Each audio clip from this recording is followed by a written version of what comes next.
Sukuna is now without question the strongest, and well, he always was, as even more so than Gojo, being the strongest is what defines every fibre of Sukuna's being.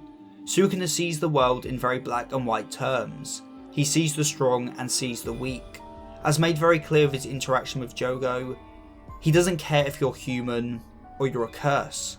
Such things matter not. Maybe that's why he is no longer a human nor truly a curse. What matters is whether you are strong. And if you are, he will praise you with genuine respect, because he truly values strength. It's not that humans deserve to suffer like Mahito believed, it's that everyone weaker than him should suffer, that it's only natural for them to suffer. It's simply survival of the fittest, and he is the fittest. He, like Gojo, doesn't understand others due to his strength, but the way the two react to this distance is drastically different. As Sukuna says, the real question is, why are you all so weak? Why do such weaklings cling so fiercely to life? He doesn't wish to get closer to the weak, he is just baffled by their persistence in the face of what he believes is certain defeat and death. He questions why those who are weak even keep on living, that there can be no purpose to a life so fragile. And this is why he is the perfect antagonist for the story that is Jujutsu Kaisen, a story which I remind you is about finding happiness in both your life and in your death. As Sukuna says, how can a creature that falls apart at a touch say that it always wants to be happy? He is the antithesis to Yuji and his goal. Yuji at the start of the series is in complete opposition to Sukuna's view of the world. He is someone who is faced with certain death, yet he still perseveres despite this looming future and seeks to find happiness. He doesn't care if he's going to be executed, because if he can save people before then, make his life be worth something, then that's all that matters. To find value before your death, or more importantly to even find meaning in your death, aka the true death Yuji's grandfather instills in Yuji. And while Sukuna is someone who persisted on even after death, well, how could he hope to understand this? As in Yuji's view, finding happiness and purpose comes from your interactions with others, with the people you save. Another thing foreign to Sukuna. Sukuna doesn't care for others and so only cares for himself. His desire for power and, well, food, but we'll get to it, is all he cares for. It is selfishness, a big contrast to Yuji. And well, isn't this what he brings up to Jogo? That to be the strongest you need hunger, the hunger to take hold of your desires. Without concern for the future or identity, you should give your all to your goals. That comparing yourself to others, getting close to others, will only stunt your growth and lead to weakness. It is foolish in his eyes. And this is definitely not a case of do what I say, not what I do, as this is Sukuna to a T.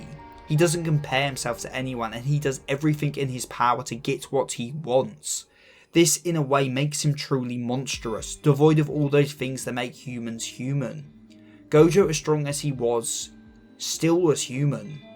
But Sukuna was not. He refers to humans as if they are a different being from him, that he stands above them as a stronger being. Even in his time he was called the King of Curses, feared as a calamity.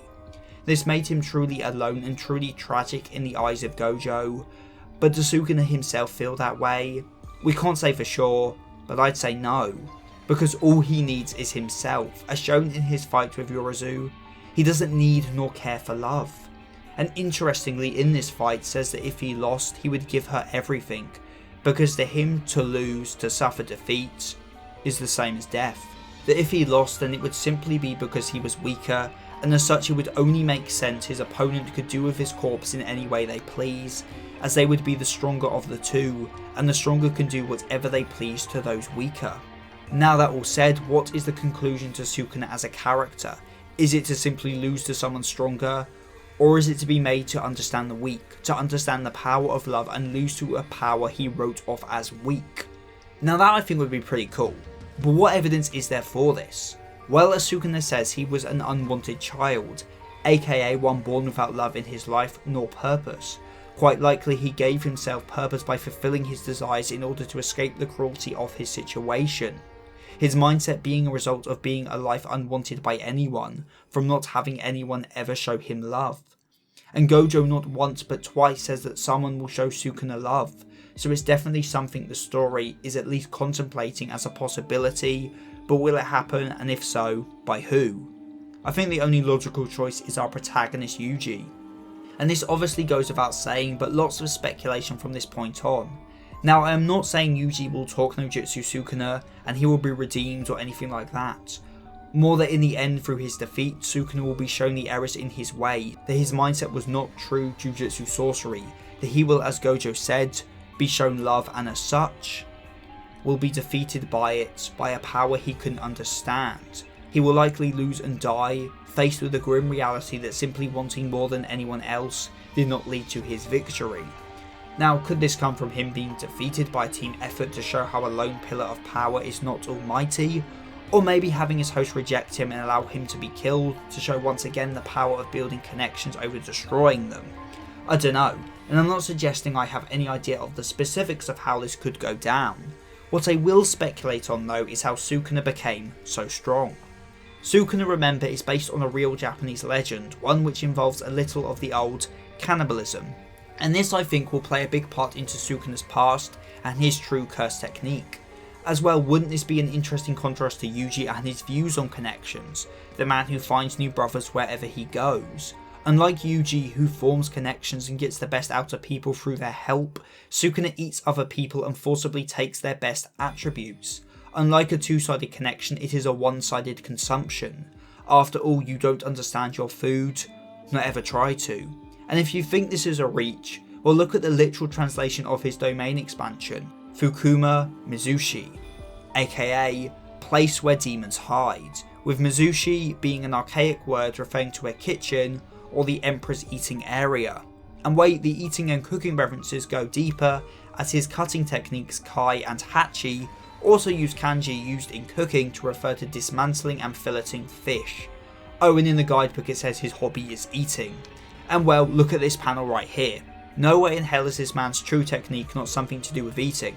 Which is a nice contrast once again to Yuji, who not only gained power through eating Sukuna's finger, taking on his cursed energy, and likely to at some point also obtain Sukuna's cursed techniques, but very well may go on to eat the other Death Rune paintings to gain their powers. Hey, if you want to go by the theory Sukuna and Yuji are connected already, then maybe the fact Yuji can eat parts of sorcerers and obtain their power is because that is literally the same technique as Sukuna. Sukuna being born as unwanted and so going on to take from others is not that far out of an idea. After all, in true survival of the fittest, the victor eats the loser. In order to give his own life purpose, the one that no one else cared for, he devoted himself purely to his desires. Not caring for people beyond how strong they were, he consumed the strong in a literal constant hunger for power.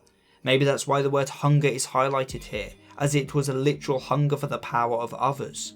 He attained the greatest of power and ascended to the position of the honoured one. He could never grow bored nor fulfilled because what he desired was nothing more than power. There was no end to the heights he could reach, and so he kept going further and further, becoming less and less human as he was consumed by his own selfish desires, with not a shred of care for others left. And it was this mindset that made him, throughout heaven and earth, the one and only honoured one. Though you'd never catch him saying that himself. Sukuna never cared about others nor how they saw him. He only cared about himself, and as such he never truly cared about the title of strongest. Gojo was always called the strongest and let himself tragically become defined by it, but not Sukuna, as the one true strongest doesn't care if others call them strong. All that matters is that they win, and well, Sukuna won. And if you want to support this channel even further, then perhaps pledge to my Patreon or become a channel member so you can get your name at the end of the video, like Hikari Desu, Rinjak9696, General Tonyos, Mr. Sputum and Matthias Rowett. So with all that said and done, I've been Seth the Sin, the Deadly Sin of Geek, and I'm signing out. Stay safe, everyone.